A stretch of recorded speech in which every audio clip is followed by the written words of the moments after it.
Good evening. Welcome to Small Home Comforts. I'm Beth, and I'm here in my book corner for another Thursday evening bookish chat. Tonight, I thought we could talk about some reading updates and little late summer snippets of some delightful things in books. So I thought we'd, a little bit of this, a little bit of that here in late summer in the book corner. So welcome in. Yes. Excuse me. I'm so sorry. So as you know, I've got to get all this going. So if you are here, I would love to say hello in the chat. Let me know. Um, I think Instagram's going to let me be here tonight. So um, I will be watching for comments over there too. But if you're here on YouTube or on Facebook, I can see your comments right here on the screen. So I would love to say hello. I see Susan is here. Hello, Susan. Welcome. I see Martha is here. Hello, Martha. It's always so nice to see you guys. Thank you for joining me this evening. Um, Teresa is here. Good evening, Teresa. Nice to see you. It's so nice to see you guys. I was battling a headache all day today, and I think that it's finally starting to go away. But just to kind of tide me over until I get through it, I have a mint tea tonight. Mint is supposed to help, I guess, um, with headaches. So that's what I'm drinking tonight. So let me know if you have something special, some kind of specialty you're drinking tonight, or if you have something else instead. So Rebecca is here. Hello, Rebecca. Nice to see you. Hello, hello. Good evening. Oh my goodness, it's so nice to see everybody. Hello. All right, I'm going to see if I can get this going over here too. If you're on Instagram, I can't see your comments, but hello as well. So, all right. Anybody have anything lovely that they're drinking? Like I said, I'm drinking peppermint tea to kind of combat my headache this evening. But I'm going to try to forget about that and think about some um, late summer scenes in books and some late summer delights, and also a little reading update. A couple weeks ago, I shared with you what I was going to be reading in August. And so I thought I'd give you a little update. I have finished some of them, and I'm working my way through some more. But the ones that I finished, I kind of wanted to chat a little bit about because I have really enjoyed some of my August reads um, this this month. So, Martha is drinking toasted marshmallow tea tonight. Lovely. Deja is here. Hello. It's nice to see you, Deja. Welcome. Karen is here and she's drinking lavender chamomile. Oh, I think that popped over here. Deja is drinking um, Olipop peaches and cream. That sounds lovely. Very summery. I love it. Anna Rose is here. Hello, Anna Rose. We are currently in our house listening to your audiobook of The Blossoming Summer. Um, my kids were looking at the cover of the copy that I bought, but we've been listening to the audiobook together as a family. So we have been so enjoying that. Rebecca is drinking a cup of hibiscus tea. Oh, you guys have such summery choices. Susan is saying toasted marshmallow sounds so good. Martha, you're going to have to tell us where you got it from. What kind of toasted marshmallow you're drinking. Lovely. It's so nice to see you guys. Welcome, welcome. So, a couple reading updates. One thing I wanted to share with you was a recently acquired book stack that I got. A friend of mine knows how much I love vintage literature, and she came across a whole stack, and I have to show you guys this. This is just, I'm not reading these currently, but I just had to share because I thought you might join me in the delight of this. So, have you guys ever heard of the Happy Hollisters? These are by Jerry West, and these ones are kids' books, a whole series, and they remind me a lot of like the Bobbsey twins or the Boxcar Children. There are five children and a dog and a cat, and of course the mother and the father, and they kind of go through and say, you know, who they all are right there in the back. I love these dust jackets. um, that come up, and then they've got the kids with the little illustration there, right there on the cover. So Happy Hollisters was a whole series. I think they said there were like 20 something books. I would have to look, 26 maybe. But a friend of mine found these at a library book sale. Are you guys ready for this? I'm so excited to show you this. She knew how much I would love this, and she snagged them for me. Look at this, you guys. Isn't that awesome? There's 14 of them.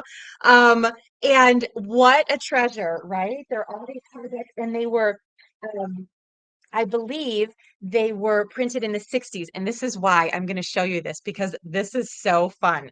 Okay, I share this on my Instagram stories, but I had to share it with you guys live because how fun is this? I don't know if you can read it, but this is the description. This is the first one. And it says, Jan Marie from Foxy Graham, September 30th, 1964. Let me see if I can hold it up. Can you guys see that? Foxy Graham. Isn't that amazing? Don't you want to meet Foxy Graham and see what she was like? I do not know if these were all from Jan Marie's collection, because only the first one is inscribed, but they look like they're all from the same collection. And I felt like it was such a treasure. So Happy Hollisters. I don't, it wasn't all of they aren't exactly in order because they weren't all available, but she snagged for me what she could. So shout out to Melissa who found those for me, and grabbed them for me. I was so excited. 14 copies of them. I'm gonna have to put them on the ground. I just had to share that with you guys, though. I just thought you would enjoy it just as much as I did. Um, Let me put these down though before they fall. I have them stacked right here on my little footstool, because I wanted to show you those first, but I've got to get them kind of out of the way here. So, Anna Rose thinks that that's so cool. Rebecca said that's beautiful. How lovely. The end papers, right, Susan? Look at, um, they're all the same, like end paper like this. This is the first inside cover. But if you can see here, there's a little bit, they color them in a little bit. So this one is kind of like a light blue, but some of them are red. It's all the same illustration, but some of them are red and some of them are like green. And the end papers are the same, just backwards on the back. The back end papers too. But how fun, right?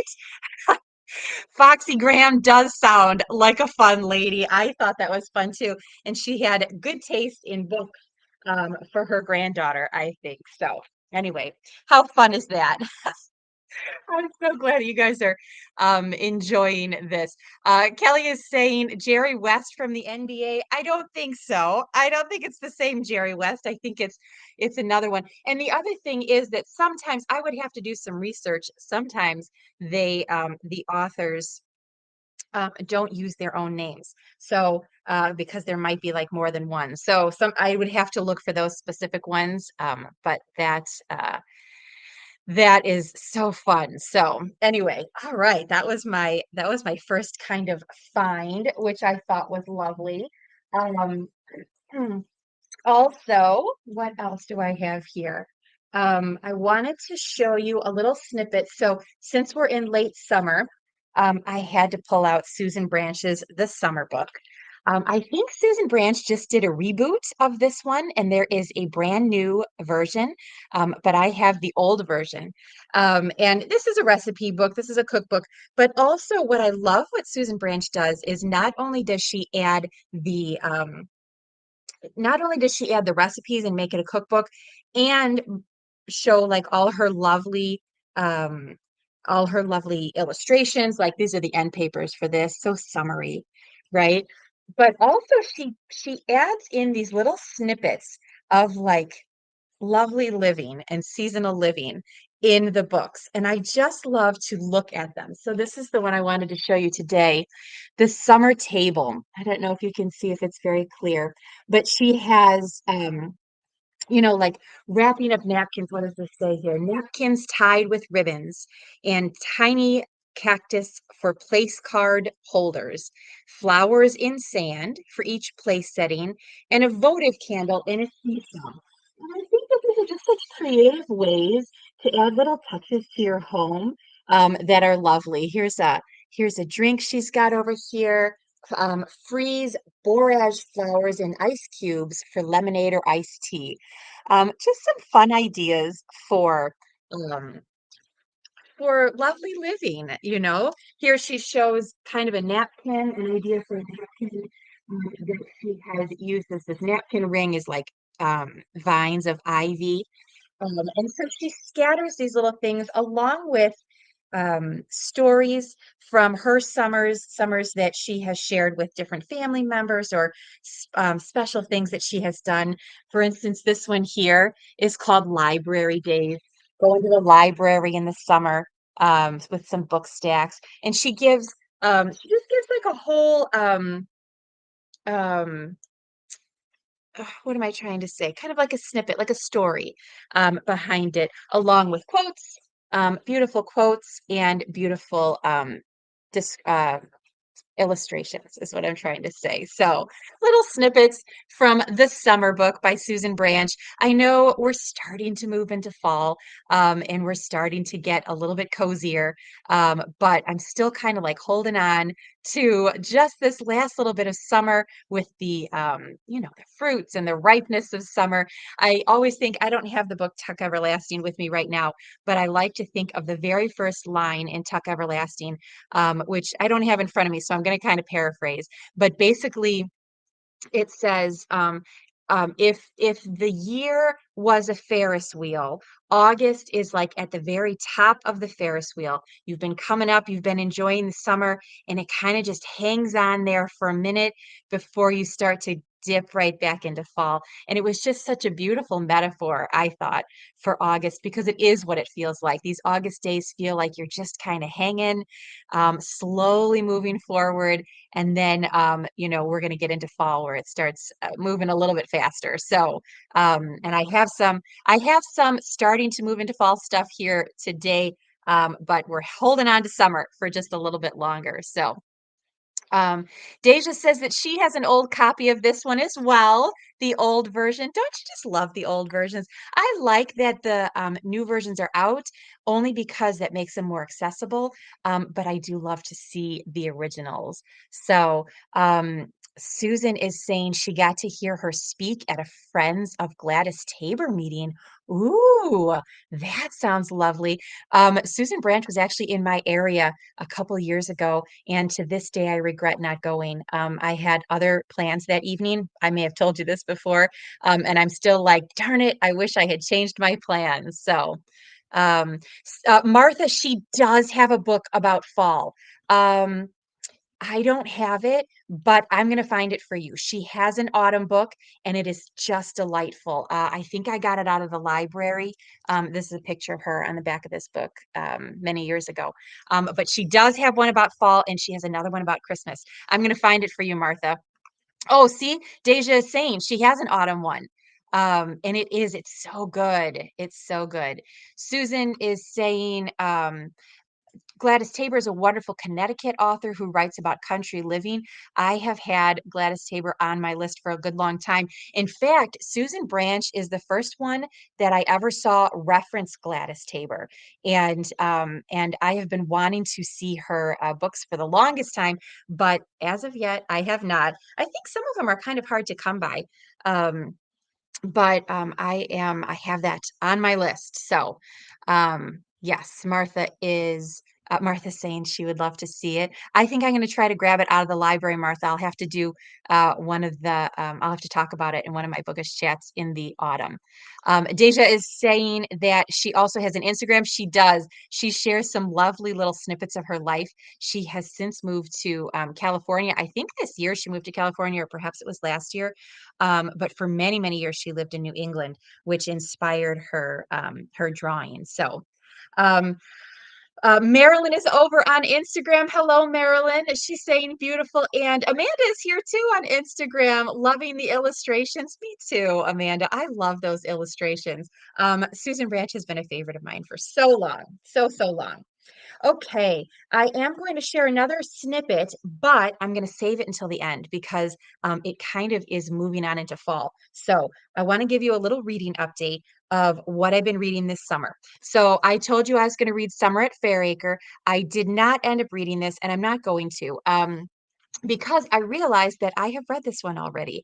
I didn't realize it when I started it in the earlier this August, and I was like, wait a minute, this sounds really familiar.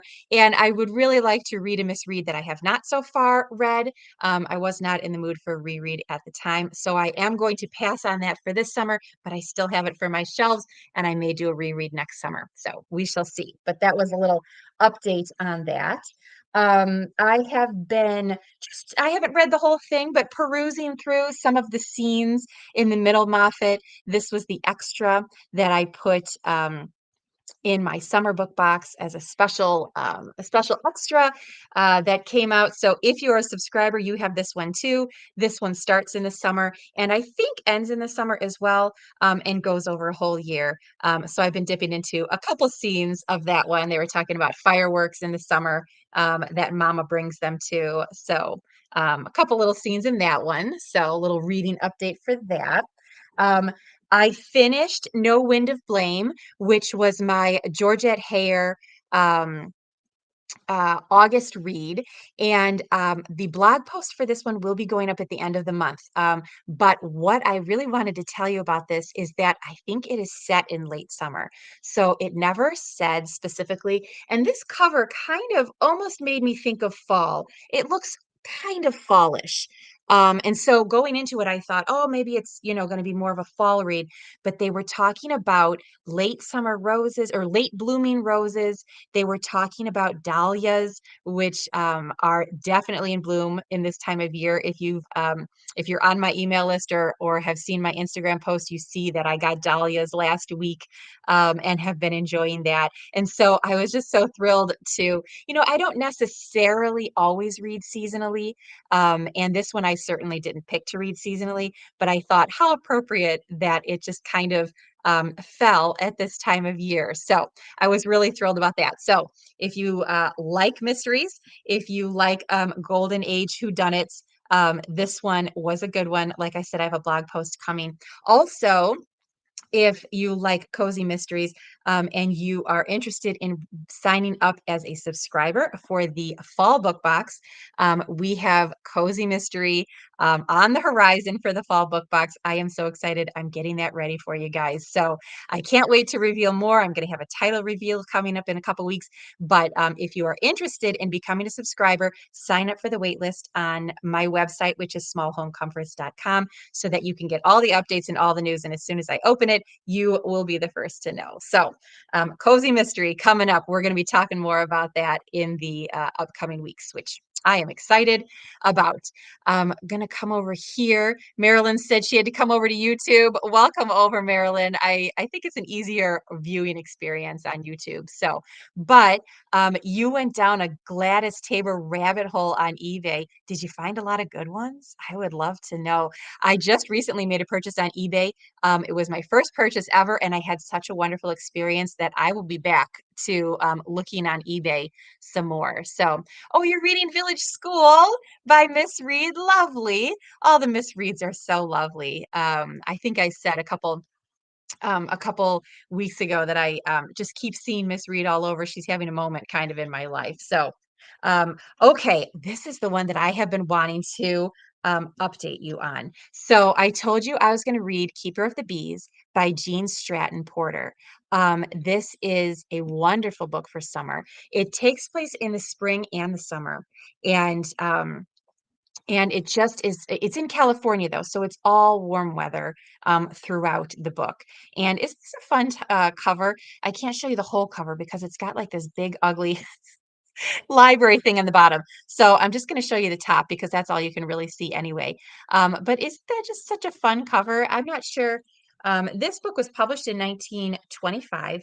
I'm not sure when this printing was. It didn't say.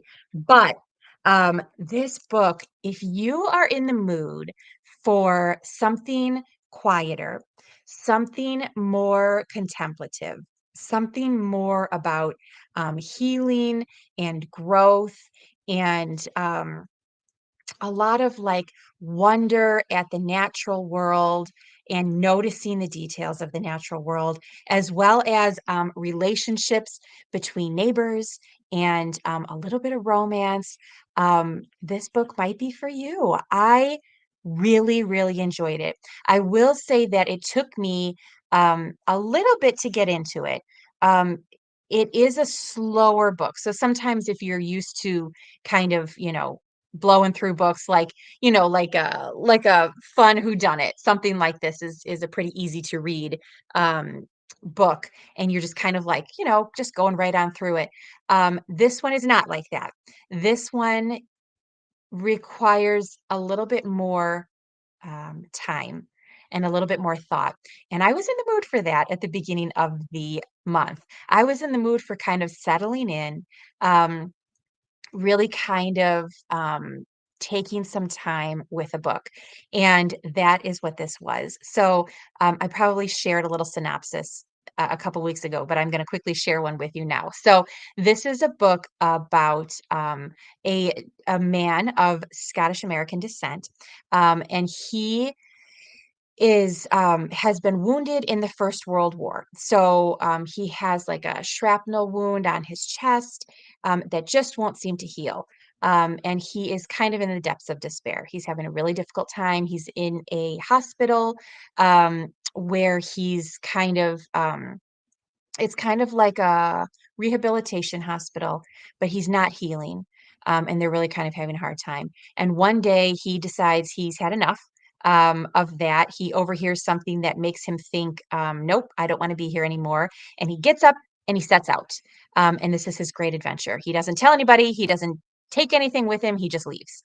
Um, which was kind of a whoa moment. But the as he journeys, um, he's very weak, but he's very determined. And he's decided he's just going to go until he can't go anymore. And he is practically at his breaking point when he comes across a house, which I know I told you about a couple weeks ago, but he comes across this house and it's like his dream house. And he's like, wow, this is like everything I would imagine a house to be. And as he stands there and looks at the house, um, an older gentleman comes stumbling out having some kind of medical emergency and asks for help.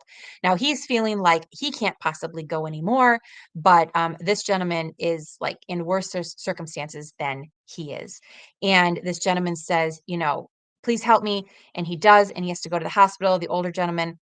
And the older gentleman says to this young man, could you watch over my bees while I'm in the hospital? Until I can get back. And he says yes.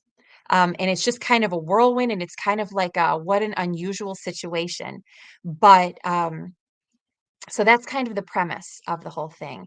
But it's just very like a heartfelt, deep journey through his healing and what happens as they go on from there. So, like I said, a little bit of romance, a little bit of neighborliness, a lot of wonder at nature. He's right by the Pacific Ocean. He has this garden. And like I said, you have to kind of be in the mood for a deeper read. And I will say though that once I got like halfway through, then I couldn't put it down. Like towards the end, you were like, what's going to happen next? Because there's like a little bit of a mystery in there. What's about what's going on. So anyway, there are just a quick note. There are some scenes that are kind of indicative of the time where they're talking about different nationalities in a way that that could be hurtful. And so I like to kind of point that out just to make you aware of that. It was happening right after World War I, where there was kind of worldwide animosity to some nationalities, and that does kind of come through a little bit. But I think that they were trying to I think they were trying to, towards the end of the book, the author was really trying to bring everybody in to being American. And so there's a little bit of different nationalities that are brought up and talked about, and just a caution about that. But that was only a couple different scenes, and it did not um, stop me from reading it. So, but I like to point that out so you know what you're getting going into it. Marilyn says that she found this cover. Oh, that's awesome. eBay again. Lovely. Susan said she loved Keeper of the Bees. I really did. I heard really good things about it, and I was just in the mood for it. It was just lovely. So Rebecca also said she loved it, and A Girl of the Limberlost. Girl of the Limberlost was also very good. I'm due for a reread on that one. Because it's been a few years, but I remember loving that one too. So, Marilyn is saying it's important to recognize the historical context of a book. I do think that that's the case. I don't like to throw old books out, but I do kind of like to acknowledge that this may not be the way we would speak about it in these times as well. So, Jean Stratton Porter being such a good author, is what Amanda said over on Instagram, although she said she hasn't read this one yet. So I recommend it. It's good for summer. Like I said, it did start in the spring, so you could do springtime reading as well. Or if you don't care about seasonal reading, then you could read it anytime. But it was lovely. It was lovely. There was like an air of mystery. There was an air of like just the healing process of the whole thing was amazing. And then there was also the main character went on a faith journey as well. As his body was healing, his soul was also healing. And it just really kind of got to like the depths of the inner person as he's exploring and seeing the wonder of the world in front of him, and how that world has healing power, not only on his body, but also on his soul, and bringing him closer to God and his faith. So, really good, really good. So, you'll have to let me know if you read it, what you think, if you agree with me or not. So it's so good. All right. That was really like what I really wanted to talk about tonight was Keeper of the Bees. But I have one more thing that I want to share with you. Now, this is moving a little bit ahead, but I just have been so thinking about this scene that I just wanted to talk about it with you guys tonight. So, and I want to show you this book. So, you all know the book. It's Little Women, but I want to show you this edition of Little Women that I found at the library. And it's an annotated edition, edited by Daniel Shealy. And look at how it's big. But what is amazing about this book is that it has the entire text of the of Little Women in here, but with notes. So it's all annotated, and you can see. Let me hold it up for you. Um, Here's the text for the story, and then all the little notes about over here about what they're talking about. And then, in addition to the information, they also show you and share different illustrations from different Little Women throughout the years. And they match it to, um, excuse me, they match it to the chapters. So this particular chapter is the one that I wanted to talk about tonight. So this is Castles in the Air, and this is one of the illustrations. This is um, from the illustrator is Clara M. Bird from 1926. Let me see if I can hold it up for you. I can't. It's hard for me to show you and see at the same time. Um, but that is one of the illustrations. And here is another one of the same chapter. So this is from 1932. And this is Harvey Stein was the illustrator for this one. Isn't that lovely? And the reason I picked this chapter is because this is where the girls go out into a little outdoor area where they are busy bee society, and they all have their employment. They all have what they're doing, and what they're work is. And it starts with Laurie being kind of indolent, and he's laying on the hammock and lazing away and not doing anything. And he sees his neighbors like all go out, and they're all wearing hats. Um, and uh they're all carrying something because they're going to be busy, and they go out in this little like copse area. I don't know if it's in the forest or a little area where surrounded by trees, which, oh my gosh, doesn't that just bring the imagination in? And they sit there and they work, and Joe is reading aloud to them, and they're basically talking about what they want their future to look like, how they see themselves in a few years. And it's just so lovely. It's such a lovely chapter.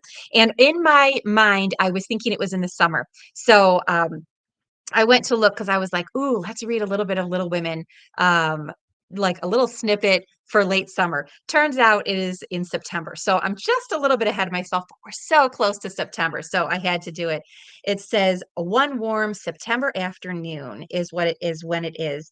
And it's the lovely day the peace of the lovely day quieted him in spite of himself. And then the girls are all wearing large flapping hats with their linen pouches. And here they are being busy bees. I'm going to show you this illustration again. I don't know if you can see it, but Laurie is here peeking at them. Um, and it's just such a lovely late summer scene that I had to share with you in this book, because what a find, right? It shows all sorts of different illustrations. It talks about all sorts of different things. Like here's from one of the movies. This is the one with Janet Leigh from 1949, one of the movie adaptations. And then this is an illustration. I'm having a hard time showing you and seeing at the same time.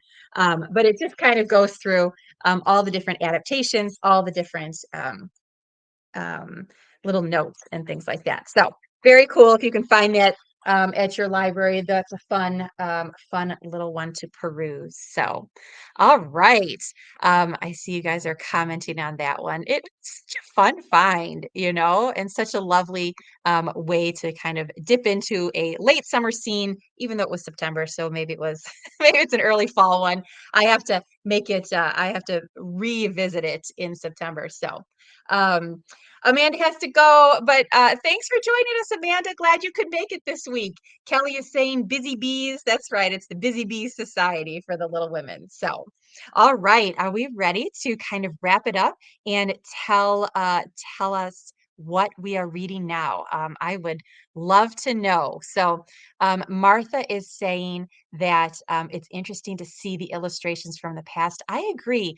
All the different styles that not only are indicative of the time period, but also of the artist that drew them or created them. Just so cool to see that through the years.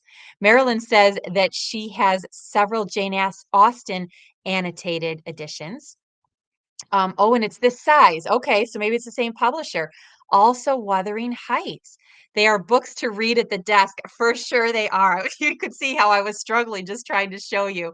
But you could just kind of lay it out and enjoy for sure. I have seen some of those Jane Austen annotated ones. I don't have them myself, but I would love to kind of peruse through those ones. That would be lovely. So all right, I'm going to take a little sip of my tea because I've been talking here, and then I will show you what I'm reading now. So if you would like to share with me what you're reading now, we always get such good book recommendations from each other. So I would love to hear. So while you are putting those in, I'm going to take a drink and then I'll share what I'm reading.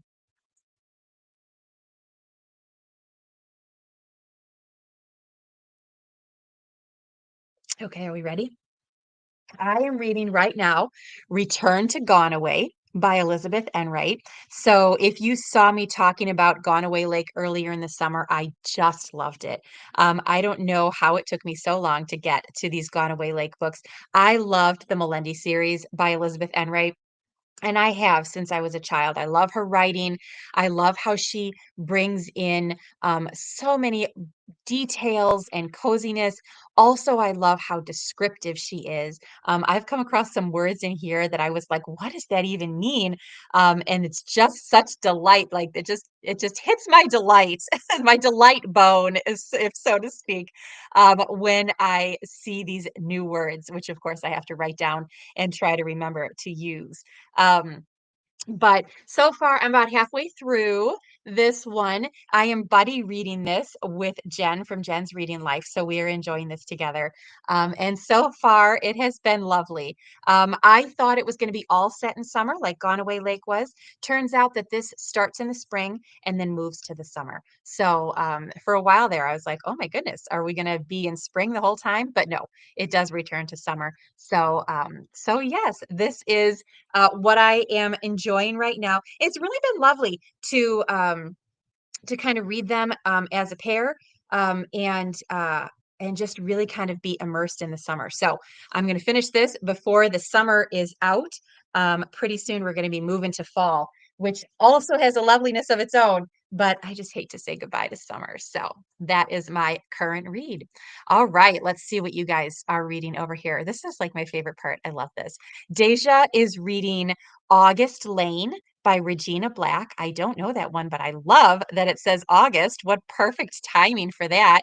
That's amazing. All right. Susan is reading Village School and the Middle Moffat. So, oh, we talked about the Middle Moffat today. Lovely, Susan. It's such a good one. And you just finished Ben-Hur. Ooh, who did I just say? Somebody just said that Ben-Hur. Um, oh, it's escaping me for the moment, but there was um some literary person who was saying that Ben-Hur was her favorite.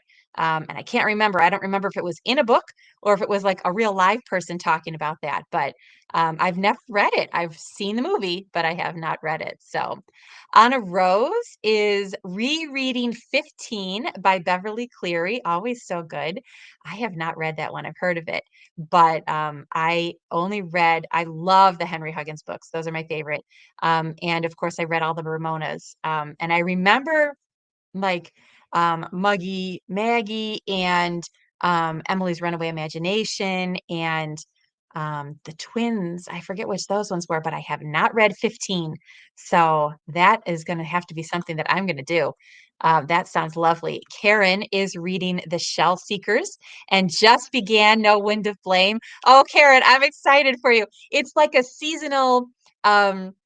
It's almost like a seasonal one that I didn't see coming, which was lovely. Also, um, I wrote this in my blog post, but I'll give you a little um, pre-blog post thought on my part.